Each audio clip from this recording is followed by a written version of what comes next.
আসসালামু আলাইকুম, সবাই কেমন আছে? আজ আমি আপনাদের দেখাবো আমরা আমাদের কোম্পানিতে কী কাজ করি। আসলে আমাদের কোম্পানিটা হচ্ছে ক্যাটারিং কোম্পানি, সৌদি আরবের মধ্যে। এখানে পেশেন্টের খানা দেওয়ার হয় হসপিটালের মাঝে, জেনারেল হসপিটাল যেগুলোতে থাকে আর কি। তো আপনারা দেখতেই পাচ্ছেন আমি একটা করে পানি, একটা করে দুধ, সব একটা একটা করে দিয়ে দিচ্ছে, যার যেটা লাগে আর কি। আর যারা যারা এখন সৌদি আরব আসতে যাচ্ছেন তারা ভেবে চিনতে আসবেন সবাই, কারণ সৌদি আরব অবস্থা খুবই খারাপ, যা বলার বাইরে।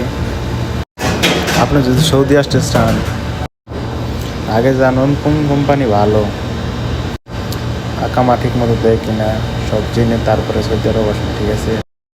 কারণ বর্তমান সৌদির অবস্থা খুবই খারাপ, যা বলার বাইরে। সবাই যে খারাপ আছে তা কিন্তু না, কিছু কিছু লোক অনেক ভালো আছে আর কি। বেশিরভাগ যারা নতুন আসতেছে তাদের জন্য বলতেছি, মানে দেখে শুনে আসবেন এটাই। ভিডিওটা ভালো লাগলে সাবস্ক্রাইব দিয়ে পাশে থাকুন, সামনে আরও অনেক ভালো ভিডিও আসতে যাচ্ছে ইনশাল্লাহ। সবাই ভালো থাকবেন, সবার জন্য দোয়া রইল, আমার জন্য দোয়া করবেন।